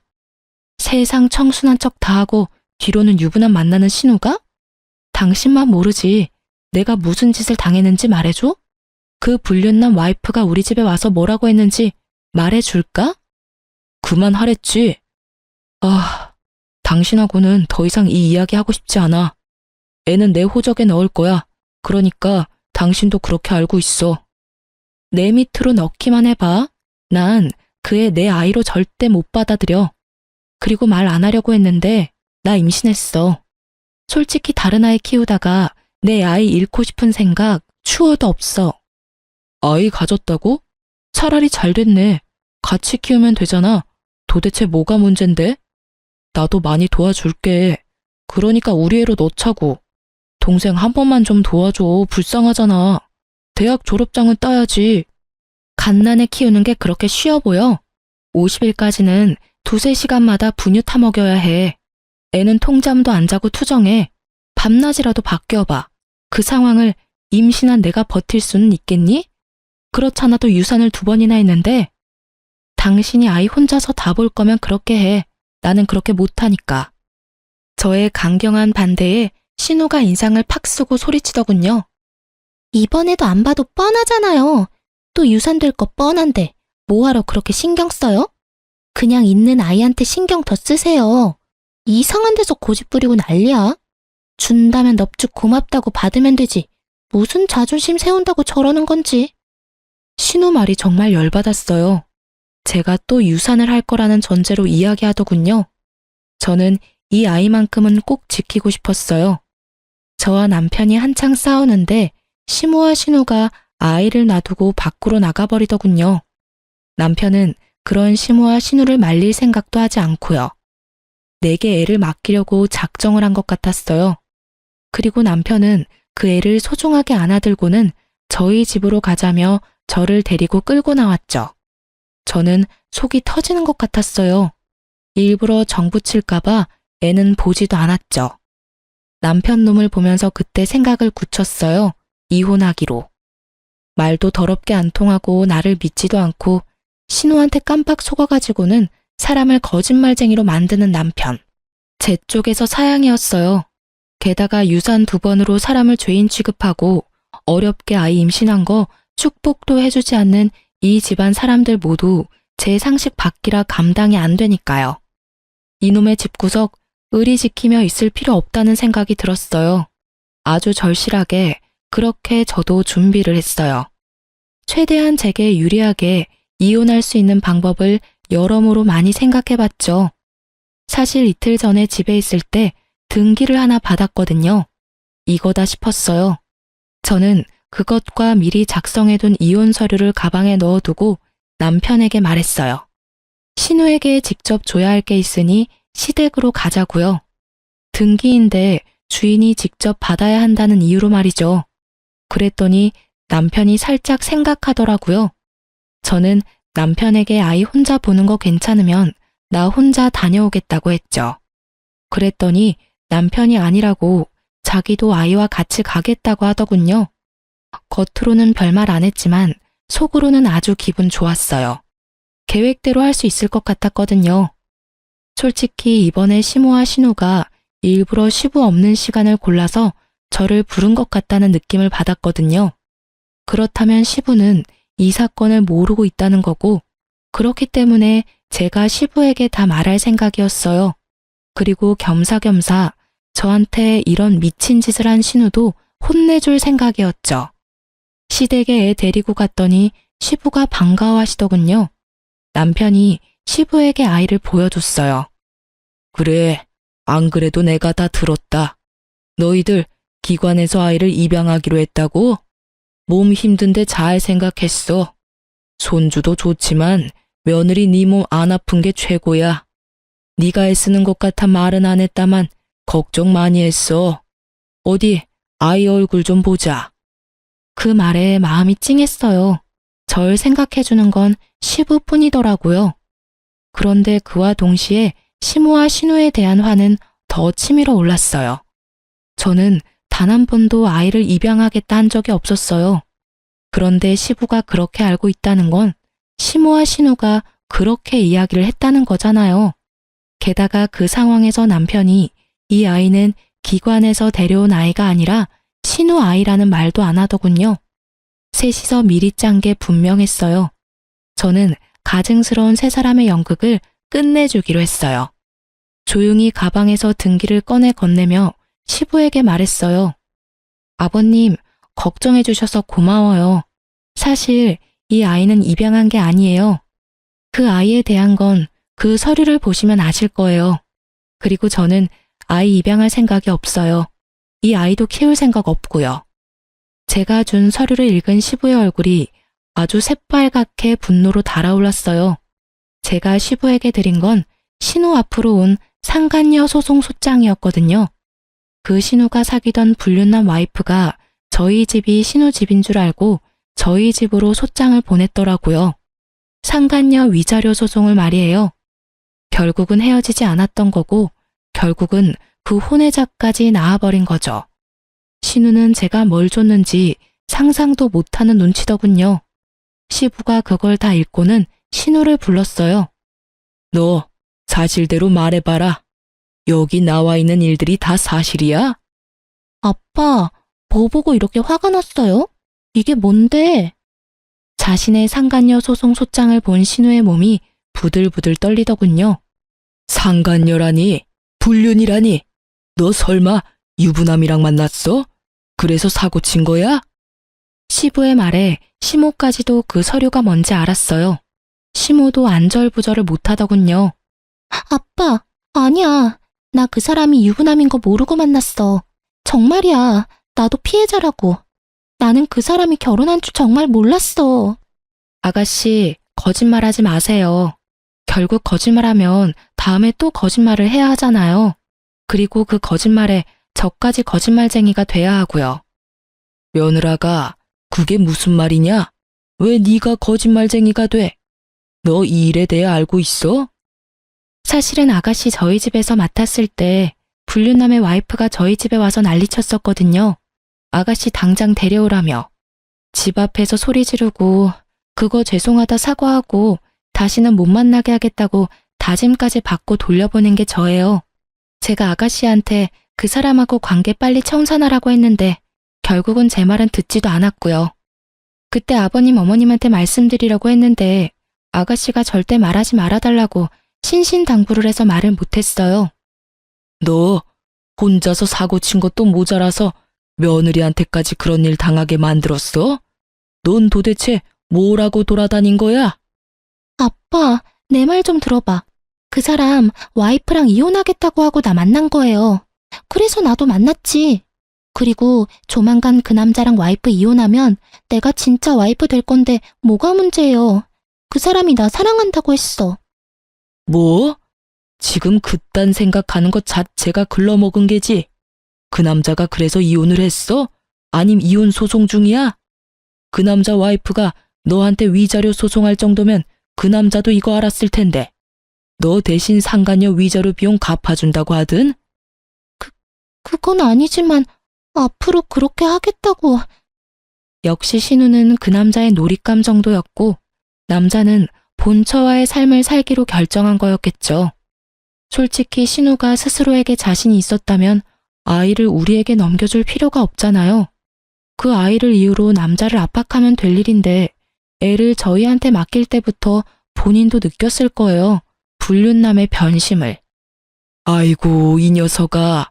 유부남이 하는 말을 어째 그래 고지 곧대로 믿어? 아니야, 아니라고. 오빠가 뭐라고 좀 해줘봐. 그렇게 치면 나도 피해자요. 그 남자가 속이고 접근한 거라고. 너 정말 불륜이었어? 너 아니라고 나한테 이야기했잖아. 그런데 불륜? 그럼 너 설마 이 아이도 불륜으로 낳은 아이야? 남편의 충격받은 말에 더 충격을 받은 건 시부였어요. 시부는 우리 애가 그 불륜남 애일 거라고는 상상도 못하고 계셨거든요. 너 설마 이 아이도 불륜으로 낳은 아이야? 너 도대체 뭔 짓을 하고 돌아다닌 거야? 상대방이 너를 속였다고 해도 중간에 본처가 와서 난리를 쳤다는 걸 알았으면 거기서 모든 걸 끝냈어야지. 왜 여기까지 질질 끌고 왔어? 이게 다 새언니 때문이에요. 왜 저 소장을 여기 가져오냐고요. 그렇게 나한테 한 방 먹이고 싶었어요? 그런 생각은 없었어요. 그치만 아가씨도 남편을 속였잖아요. 불륜남 애를 남자친구 애라고 말했잖아요. 그리고 어머님과 둘이서 아버님 모르게 저한테 아이까지 맡기려고 했고요. 저는 분명히 애 데려가지 않겠다고 했는데 강제로 놔두고 가셨죠. 오빠는 그 애가 아가씨가 남자친구 사이에서 나온 애라고 생각하고 데리고 오겠다고 한 거였거든요. 그런데 그게 거짓말이었으니까요. 그리고 아버님도 이 집이 어떻게 돌아가는지 아셔야 하니까 알려드리러 온 거예요. 제가 뭐 잘못했어요? 제 말에 사색이 된 건 신우보다는 시모였어요. 시모는 표정 자체가 굉장히 안 좋았어요. 너 이런 식으로 우리 딸한테 복수하는 거야? 애가 아무리 네 마음에 들지 않게 행동했다고 해도 어른이 돼서 아랫사람 허물을 감춰주지는 못할 망정 이렇게 소문을 다 내도 되냐고? 그렇게 감추는 바람에 일이 이렇게 된 거 모르세요? 어머님, 잘못된 거 고쳐줄 생각을 해야지 감추는 데만 급급하면 자기가 뭘 잘못했는지도 모른 채 어른이 되어버리잖아요. 결국 시모의 화살이 저를 향했고 저는 그 화살이 이제는 무섭지도 않았어요. 말이 안 되는 말뿐이니까요. 결국 시모 말을 듣고 있던 시부가 시모에게 한마디 버럭했죠. 당신 지금 이 상황 다 알고 있었어? 당신 딸이 지금 불륜으로 애 낳고 그 애를 며느리한테 강제로 맡기로 했다는 게 사실이냐고. 거기에 당신도 가담을 했어? 어? 아유, 여보, 아니에요. 제가 뭘 알았겠어요. 저는 그냥 딸애가 임신했다는 이야기만 듣고 애 앞길 망칠까봐 며느리한테 애 잠시 맡기려고 한 것뿐이에요. 그러니까 당신은 딸이 불륜 저지르는 건 몰랐다. 딸이 애를 낳은 것만 알았고 그런데 애는 며느리한테 줬다. 이거야? 예, 여보. 저는 정말 아무것도 몰랐어요. 그냥 애는 며느리 주면 좋아하겠다 싶어서 그랬던 거고요. 당신도 애 앞길 막는 거 걱정되잖아요. 아직 창창한 나이에 애 엄마 되면 앞으로 시집도 취직도 제대로 못할 거 분명한데. 며느리가 싫다고 했다며? 아니, 내 자식 키우는 것도 어려운 일인데 그것도 결혼도 안 한 시누이가 불륜으로 낳은 아이를 기르라고 하면 당신 같으면 기분 좋겠어? 왜 그렇게 못됐어? 마음을 왜 그렇게 모질게 쓰냐고. 생각이 있는 거야 없는 거야? 어깨 위에 그건 장식이냐고. 그러면 나한테 이야기를 했었어야지. 왜 뭐든 다 며느리 어깨에 짊어지우려고 하냐고. 그게 당신한테 말하기에는 좀. 그리고 우리 딸이 이렇게 된 거는 다 며느리 잘못이에요. 아니 애랑 같이 살면서 관리를 철저하게 했어야지. 어쩜 애한테 신경을 하나도 안 써주면 이런 일이 벌어져요? 이럴 줄 알았으면 며느리한테 맡겨놓지 않는 건데. 제 탓하기 전에 잘 생각하세요.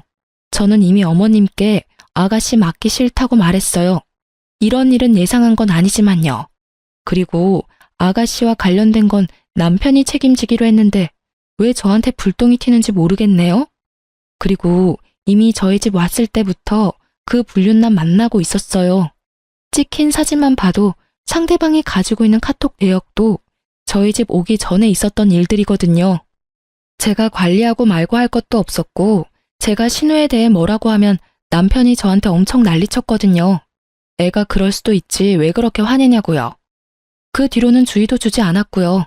제 말은 다 거짓말이라는데 제가 무슨 말을 더해요?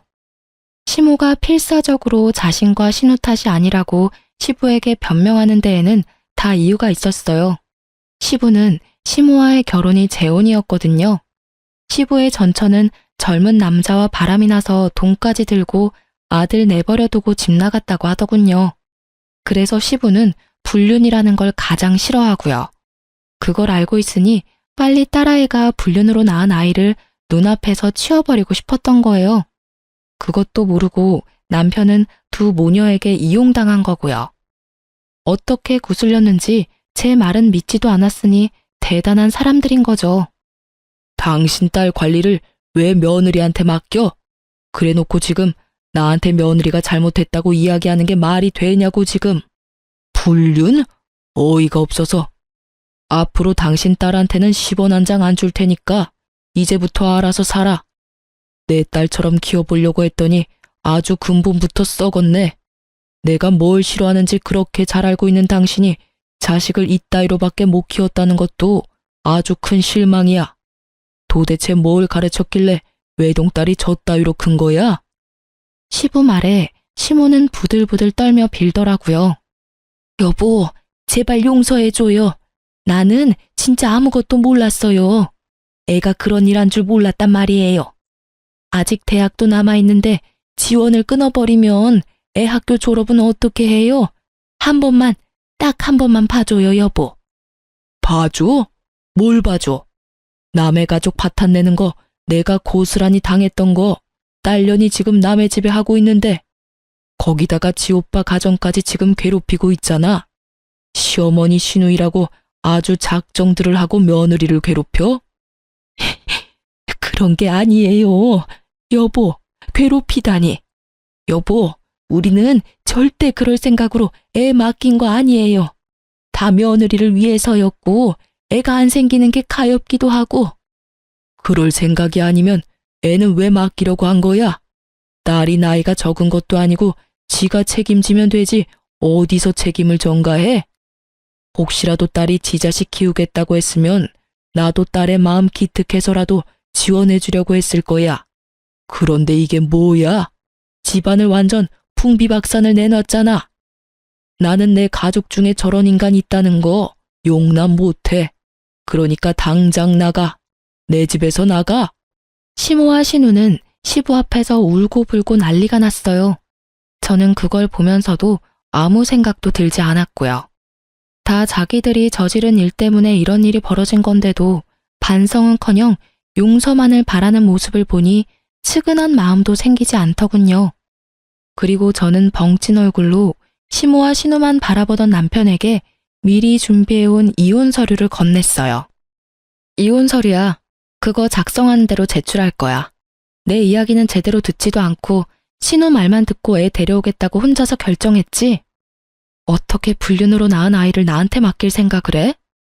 여보, 나는 정말로 동생이 나한테 거짓말하는 줄은 몰랐어. 속아 넘어간 거 이해할 수 있어. 아가씨가 속이려면 다들 속아 넘어갈 수밖에 없으니까. 그런데 내가 그렇게까지 당신한테 진실을 이야기하려고 했으면 최소한 스스로 알아보려는 생각은 해야 하는 거 아니야?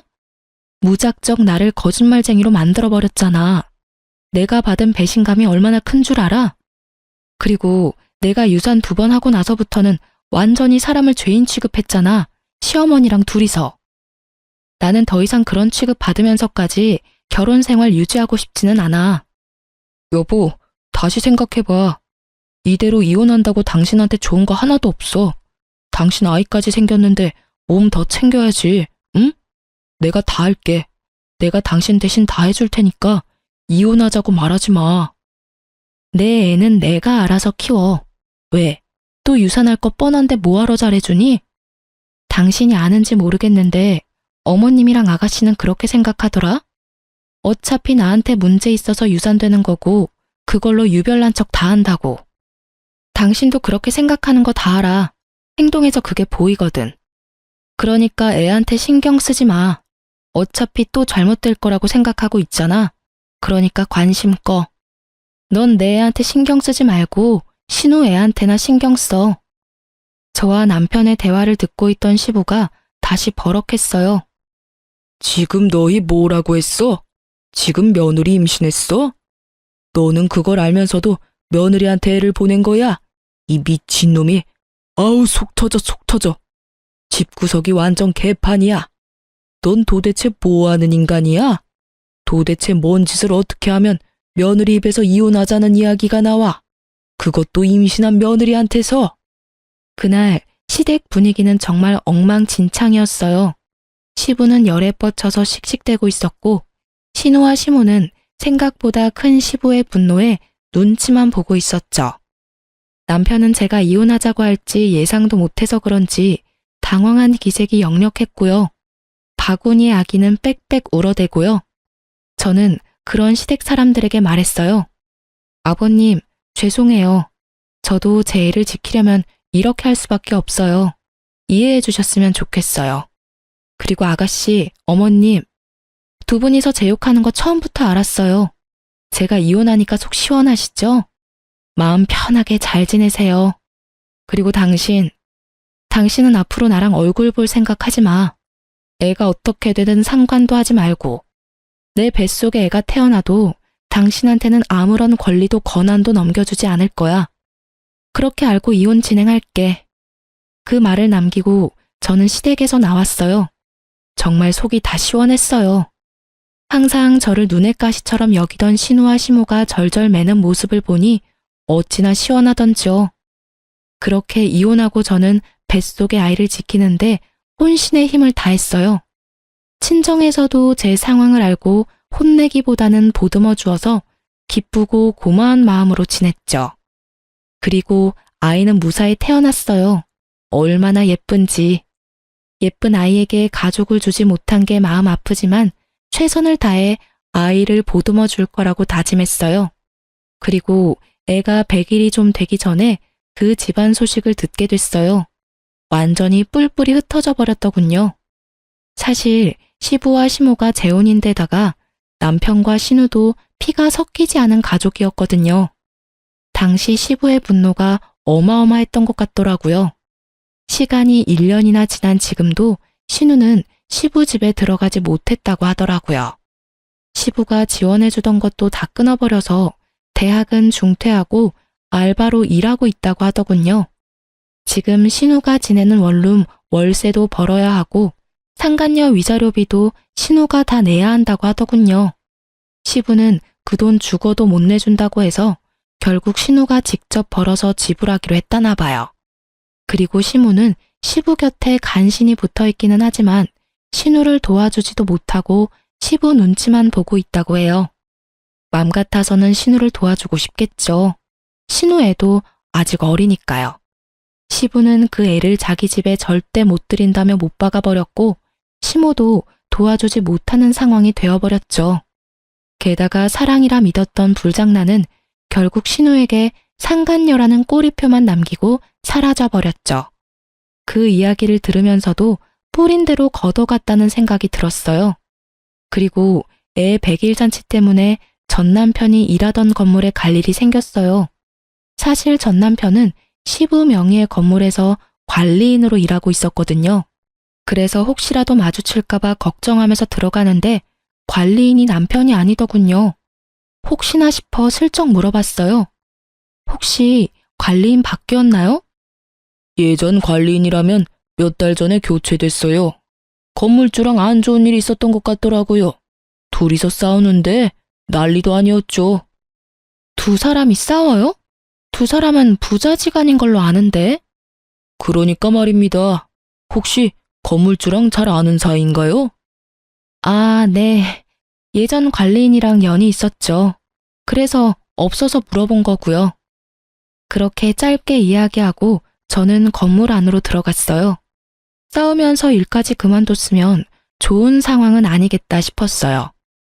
이혼 서류 정리되고 나서는 제 전화번호며 주소며 싹 다 바꿔버렸거든요. 그 집안과 연결고리 하나 남겨두고 싶지 않아서요. 그래서 전 남편에게 연락을 받지도 않았지만 아주 우연찮게 전 남편의 모습을 확인했어요. 어제 새벽에 아기 분유를 주문했는데 아슬아슬하게 식혀서 그 전에 아이 분유가 모자랄까봐 걱정이 되더라고요. 그래서 아침에 현관 앞에서 배송되는 거 기다리고 있다가 탁 거리는 소리와 동시에 문을 열었는데 거기 전 남편이 있더군요. 시부 건물 관리인 하다가 나와서 택배 배송하며 지내고 있는 것 같더라고요. 서로가 서로를 알아보고 어색해져 버렸어요. 그때 남편이 묻더군요. 애는 잘 크고 있어? 응, 잘 크고 있어. 이젠 말도 조금씩 해. 그래? 잘 지내고 있는 거 보니 다행이네. 당신도 잘 지내지? 애는 여전히 당신이 봐주고 있어? 아니, 그 애는 동생이 보고 있어. 내가 봐줄 의리 같은 건 없지. 내 이혼은 어떻게 보면 동생 때문이기도 하니까. 그때는 진짜 내가 어떻게 됐나 봐. 왜 당신을 믿지 못했는지 지금도 이해가 안 돼. 피가 통하는 동생도 아닌데 왜 당신보다 동생을 더 우선했는지도 모르겠고. 모르지. 당신이 듣고 싶은 말을 신우가 해줬던 건지도. 관리인 일은 그만뒀어? 아버지가 그 일 다시 하고 싶으면 당신이랑 아이까지 다시 다 데려오라 하더라고. 그치만 내가 너한테 지은 죄가 있는데 어떻게 데려와. 게다가 당신도 엄마랑 동생한테 너무 당해서 그러고 싶지도 않을 거고. 맞는 말이었어요. 전 남편 놈이 만약 제게 재결합 이야기를 했으면 한 대 쳤을지도 모르지만 전 남편은 반성을 제대로 한 모양이더군요. 그렇다 해도 제가 전 남편과 다시 맺어질 일은 절대 없지만 말이죠. 그렇게 대화는 어색하고 짧게 끝났고 그 뒤로 남편을 마주친 일은 없었어요. 이혼하면서 제일 무서웠던 건 아이를 혼자서 어떻게 키워야 하나 하는 점이었어요. 솔직히 아이 만들려고 일도 오래 쉬었고 완전히 경력단절 여성이 되어 있는 상황에서 경제적인 독립을 어떻게 해야 하는지 몰랐어요. 남편과 이혼하면서 받은 것들이 있었지만 시도하다가 다 까먹어버릴 것 같아서 걱정만 하고 있던 차에 부모님 도움으로 결국 취직도 하게 됐죠. 그리고 육아도 부족한 부부는 친정 부모님에게 신세지고 있어요. 부모님은 저를 재혼시키고 싶어 하셨지만 글쎄요, 저는 시집이라면 이제 지긋지긋하거든요. 솔직하게 말해서 혼자 애 키우며 사는 게 훨씬 마음 편하고 좋더라고요. 사실 2번이나 유산한 경험 탓에 아이의 존재가 저에게는 너무나 특별해요. 그만큼 절실히 원했거든요. 그런데 출산을 하고 엄마가 되어보니 아이에게 유일한 하늘이 저라는 생각에 재우는 감히 꿈도 못 꾸겠어요. 물론 엄마는 딸 걱정하는 마음에서 권유했겠지만요. 저는 귀여운 아기 천사를 만난 것만으로도 더없이 행복하네요. 다들 제 사연 들으시고 어떤 생각을 하실지 모르겠네요. 제게 혹시 해주고 싶은 조언이 있으시다면 부담 가지시지 마시고 소중한 댓글 달아주셨으면 좋겠어요. 제 선택이 올바른 선택이었는지 용기를 얻고 싶거든요. 그럼 지금까지 제 사연 들어주셔서 감사합니다. 행복한 하루 되세요.